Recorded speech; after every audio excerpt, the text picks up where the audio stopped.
How you doing? We're here from Suburban Foragers. My brother Paul, myself, Barry, and we're going to show you how to start a fire by friction today. Many ways to do it. This is just one. If we're going to go through all the effort of starting a fire by heating up a coal by a bowl drill, which we're going to use this wood in, we want to have something to catch to that's going to ignite immediately. For all the effort you're going to put into it, you don't want to waste that energy. What we have here is off the ground a platform with birch bark, which ignites very well even when wet, milkweed down, tinder,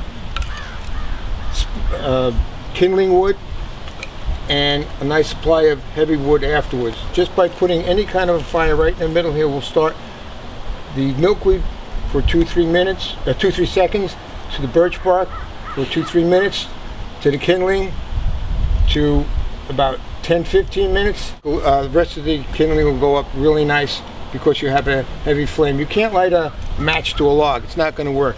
So we got that all set up. And what we have here is a piece of wood that we're going to make everything we need out of it. We're going to make a fireboard out of it. We're going to make a tinder out of it, kindling out of it. A lot of that was made from the same way. But there's a way of choosing a piece of wood. You don't just pick up any piece of wood. It does make a difference. This happens to be a piece of poplar. It was standing a year or two in the woods, so it didn't collect moisture from the ground. It actually is, it's a hardwood. Softwoods like pine and hemlocks and such will not work as well because they have sap and they are too soft. The one way to tell if the wood is good is by a fingernail test. If you give a dig, it leaves an imprintation, which means it's soft enough at being a hardwood, but hard enough to withstand the pressures we're going to put into it. It also has a very distinctive noise. The sound of it will help you tell that it's nice and dry and ready to go. The distance of our spindle and all our fireboards should be about the distance when you're kneeling down from your knee to the floor. So we'll just measure it, and we're going to cut about that size.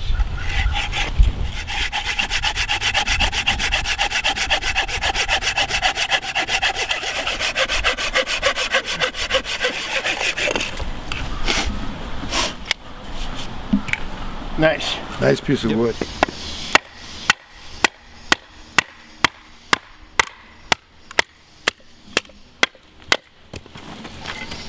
Okay, right here is a great spot. By splitting it like this, creates a straight tinder board, and that's what we're going to do right now.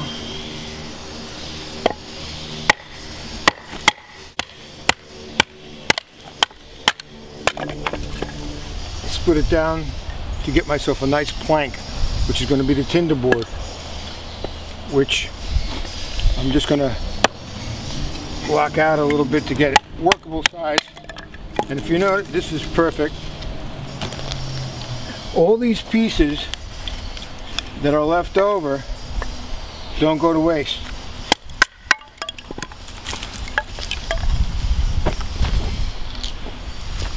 They'll be used.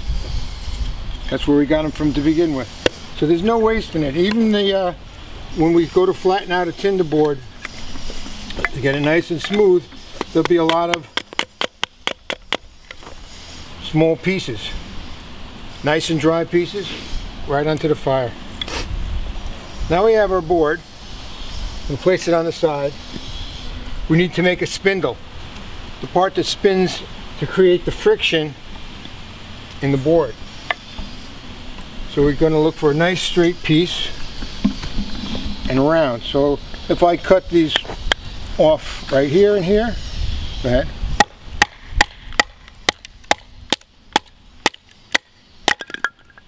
There we go. It's perfect. Just got to trim it up a little bit. And it doesn't look round yet, but if you give it a little bit of time,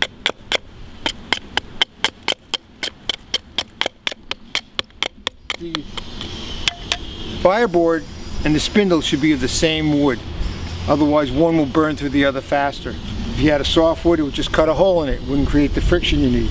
When that spindle is spinning in that board, you got to get it up to 800 degrees before it ignites into a coal.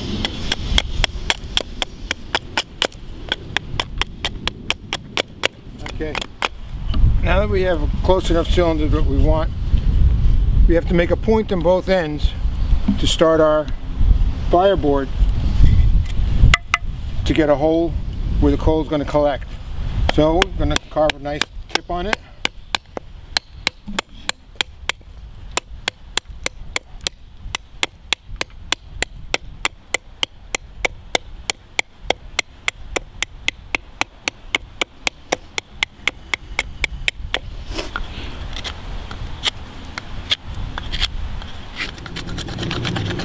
And we have a spindle and our fireboard. Next thing we need is a bow to get this spinning, which I am to make a bow right here out of a piece of live wood that has a bit of spring to it. I put a piece of parachute cord between, which is excellent to use. The parachute cord doesn't wear out very much and lasts a long time. But if you don't happen to have parachute cord growing in the wild, you do happen to have milkweed or dog bane or some type of fiber from bark of a tree, or it happens to be a weed, which I'm sure you've all seen milkweed, which is the downy balls that grow off of long stalks. And in the fall you gather them, strip the bark, and make cordage, which is right here, out of that bark, which is going to be another lesson that we'll do in Suburban Foragers. But right now, to show you, it still works with this cord as well as the parachute cord. We're going to also need a hand held on top to hold the spindle steady. Of course you can't do it with your hand, but a seashell or another piece of wood that is harder than this piece, or a rock that has a depression in it. This happens to be perfect. It's a river rock, fits my hand nicely, and it has a depression right in the center. I went along and put a little bit of wax. You can take acorn and squeeze that down, get the oil, and put it inside. And that's to reduce the friction on this end. When the friction is gathering on the other end with nothing, it'll start wood to wood. But wood to wax to rock, it's not going anywhere and it'll spin very freely. So now we have those three items. Once you get this started, you also need something to ignite the coal with, and that we're going to show you in a moment. This happens to be just plain grass. Getting back to the fireboard, we're going to make a notch in the fireboard, and if you think about the distance of this, try to keep that distance in, because if you started off to the edge, the circle would fall off. Too far in the middle, it won't reach it. So I'm going to start it right about there. And all I'm going to do is create a small notch to start with. Now that we got that, I'll take my spindle. And the technique here is all of balance. If I were to try to spin this freely, like so,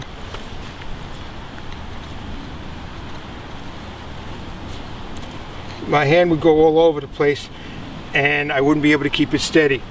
And that's the trick of it. The trick is to take your arm and lock it into your knee, and by doing so, everything stays steady with your body. All you have to do is lean a bit and your hand moves, and that way the spindle will stay perfectly perpendicular. And if I want to put pressure on here, I don't have to lean my hand down. All I have to do is lean forward. But right now, I'm just going to start spinning. And see how nice and steady it goes? And all I'm doing is creating a circular hole in the bottom of the fireboard to start my spindle. Now that I've got that going, I got an idea of where, see the smoke coming? And the black ashes are actually coal. or charcoal getting ready to burn. And what I've done now is create a circle with ashes. I don't like wasting these, so I'm going to put this in the tinder bundle. And what I'm going to do now is the all-important notch. If you notice before, all that char went around the outside and it was just dissipating off the edges, not creating any kind of heat because it was cooling off right away. So we want to create a notch, or V, that's about an eighth of the pie, if you want to call it. And all that ash will fall into that notch. It will accumulate heat, ignite, and that's where our coal is going to start from. Without that notch, it will not work. Here's a couple that have been done already, and you can see that notch. All right.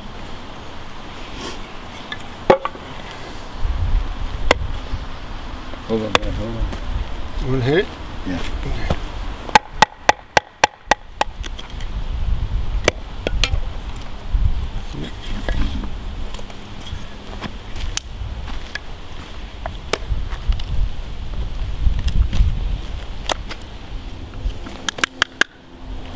Now, this is going to start getting wider as it wears down and get larger, and when it does, it's going to meet that pie right about there. So you don't want to go too far because you'll be past the middle.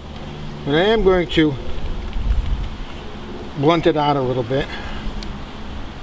If when doing this, there's different types of coals that'll come off. A really black, crusty, chunky pieces means that the wood's too much of a hardwood and you're pressing too much.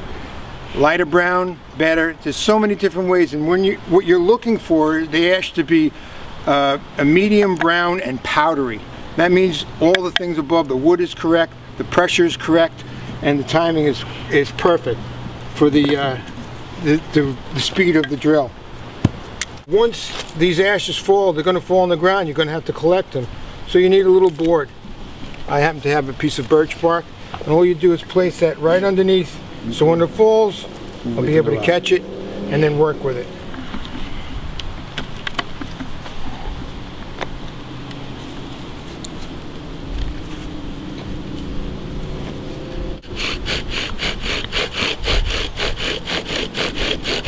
And there we go. We already got the smoke, but that's not good enough. We have to keep going until we have enough coal for that heat to build up and ignite.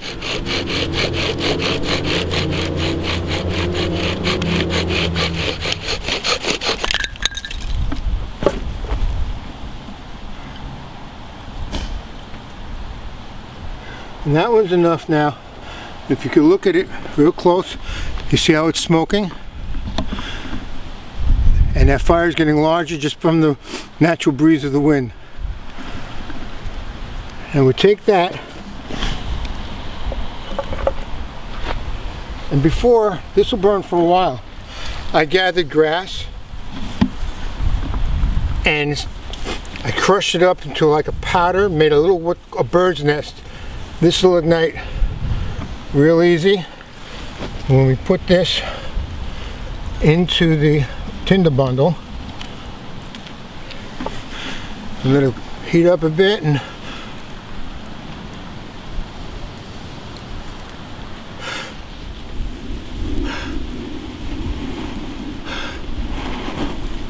there we go. And as I said, we set it right into the fire. That is caught on, and that little bit is catching onto the birch bark right now, which is going to, if you notice, is spreading nice, and it's being sheltered by the wind.